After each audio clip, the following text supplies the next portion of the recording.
This is Newcap News with Nicole Stilger. Good evening and thank you for joining us. We begin tonight with an update from Wayne Wright, RCMP, about the death of 31-year-old Nicole Clifford. Police are now treating her death as a murder investigation after getting confirmation from the Office of the Chief Medical Examiner today that the manner of death was determined to be homicide. Police found Clifford dead in her home on Friday.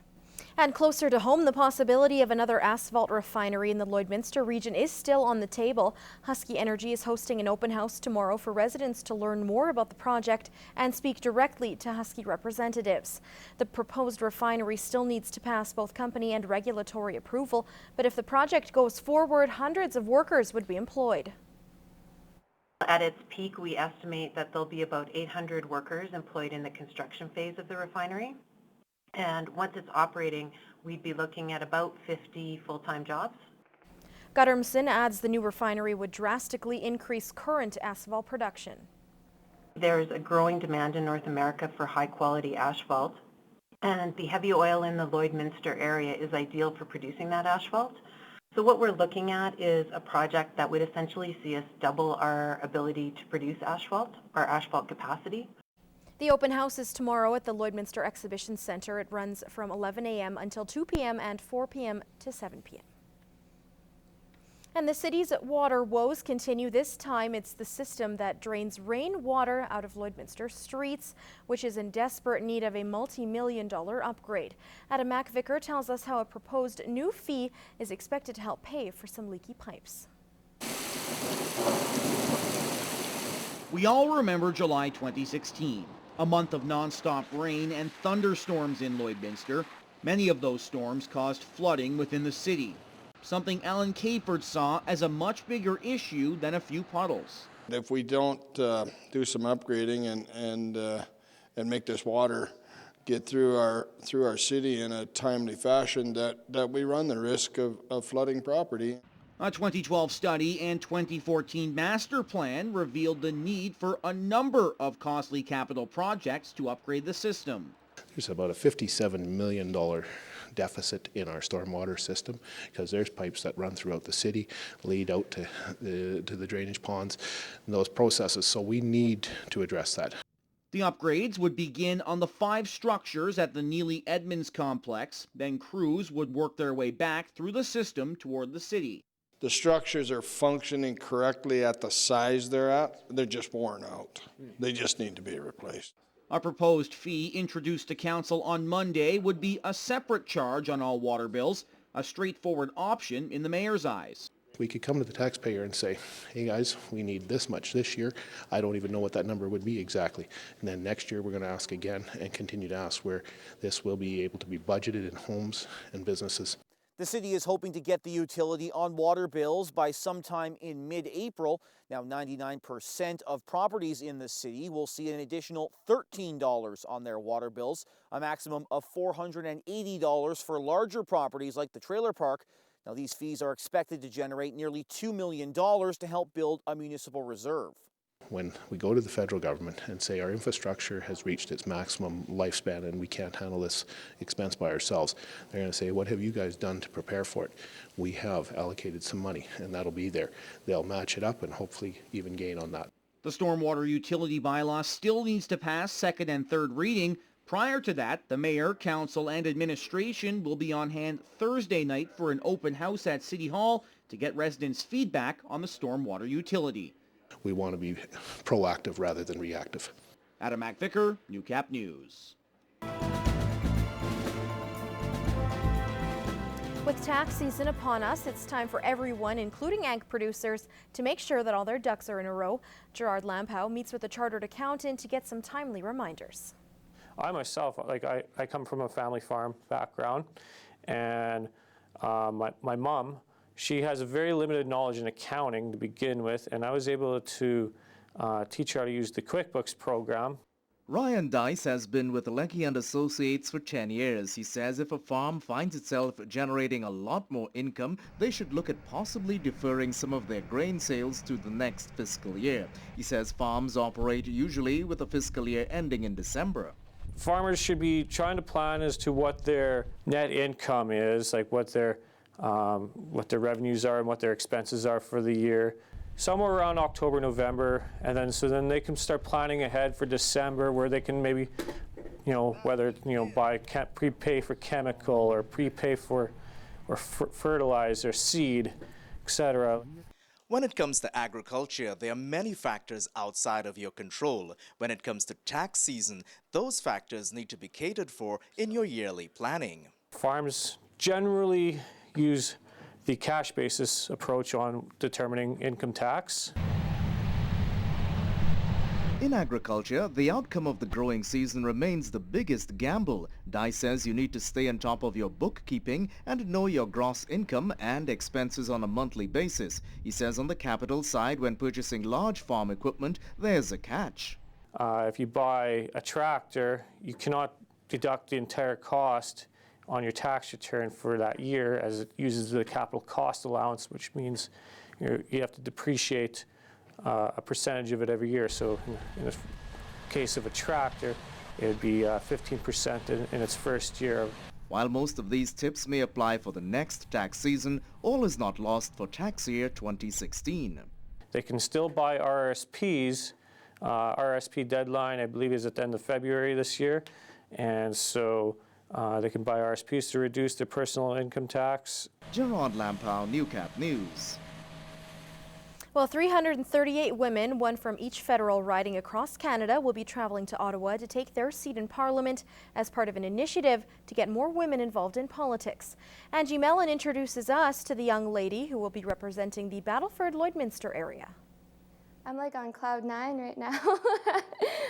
JC Funk, a 21-year-old business student, will be traveling to Ottawa next week to participate in the Daughters of the Vote initiative. I'm very glad. It's a big responsibility, I feel like, but I'm very proud. While there, she will be participating in an Indigenous forum, some workshops, and will have the opportunity to sit in Parliament with the other women. She hopes to be able to set an example. I want to be able to show that you can do anything that you want to when you put your mind to it. I really hope that women get themselves into politics, because I know that we're lacking on that. The trip coincides with the 100th anniversary of women getting the right to vote and International Women's Week, with a goal to get women involved in all levels of government. This is really a significant opportunity to connect with young women, 338 of them, and to accelerate this process in a way that is meaningful, and to really nurture a generation of young women in particular. The committee says they saw a woman who would use what she learned to help others. That ultimately led to her selection.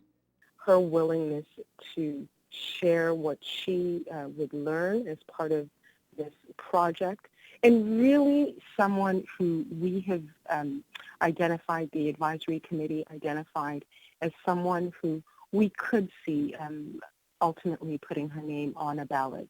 If you would like to keep up to date with JC and the other women, you can follow the hashtag Daughters of the Vote. Angie Mellon, Newcap News. A local business is giving a boost to a Lloydminster charity. For the entire month of March, money from 2 services offered at Active Wellness Solutions will be donated to the olive tree. We have decided that for every single wrap or Eurowave purchased, we would donate $10 to the olive tree.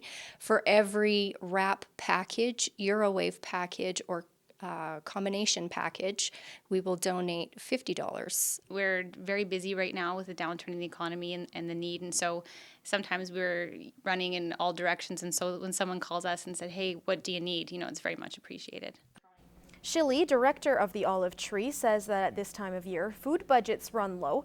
The money will go towards both school divisions as part of their breakfast and lunch programs.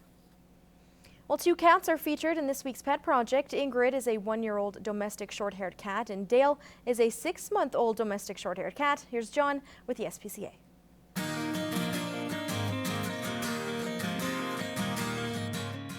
This inquisitive young lady is Ingrid, a 1-year-old domestic short-haired cat. Ingrid just absolutely adores people. She's always the first feline to greet you in the morning. You'll find her at the front of her cage, purring and rubbing the bars, waiting for some extra attention. Once she's out of her kennel, Ingrid loves to explore. Everything is a new experience and adventure for her. Whether it's playing with a toy or finding a new place for hide and seek, life is just one big game for Ingrid. This is a feline that is sure to bring some extra zest to your life and will always put a smile on your face. Ingrid is a very special cat that you don't want to miss out on, so don't delay. Visit the SPCA and meet this fabulous feline today. At 6 months old, Dale, a domestic short-haired cat, had a rough start to life. He was brought to the SPCA back in late October with an injury to his hip that would require surgery. Unfortunately, Dale was too little to have the surgery completed, so he was placed on cage rest while he waited a few months until his bones were big enough. Despite having limited mobility, Dale was as happy as can be. Every morning he would greet the staff with a great big meow and a pat on the shoulder. In mid-January, Dale had finally grown enough to have his surgery completed. After a few days of recovery, Dale was back to his happy-go-lucky self and enjoying his new mobility. Dale is a brave little cat that deserves nothing but the best. All he needs now is that special family that he can share his unconditional love with. Could you be that family? Be sure to stop by the SPCA and meet Dale today.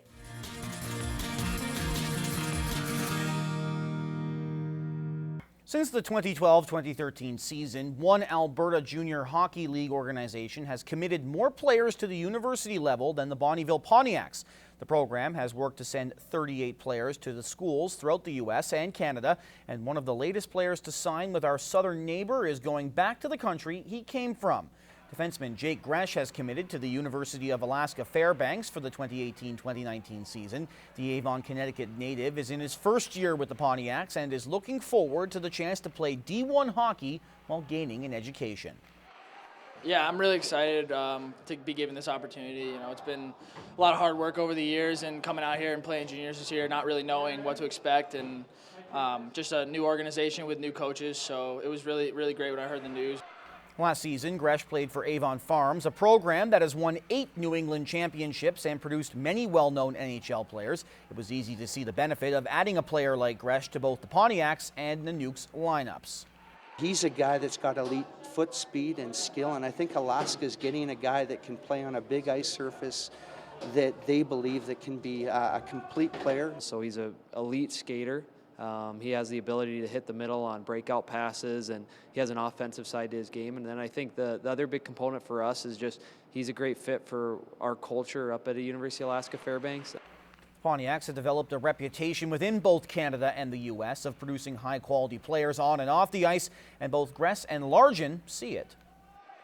When they first started recruiting me back home, I had talked to Neil Langridge. He had came out for one of our tournaments last year, and I honestly had no idea where Bonnyville was or what the AJHL really was at all. And contact with the coaches, they were great, so I just thought it was the best fit for me, and it's been great so far. Their culture and their organization, and you know, I think their head coach, like, they just do a great job with identifying players that they're able to work with, that have the character and the skill sets that, with a little bit of practice, with a little bit of work, are going to develop into good college hockey players. And the 18-year-old has added another accomplishment to his growing list. Last Monday, Gresh was nominated for the AJHL's Most Outstanding First-Year Player.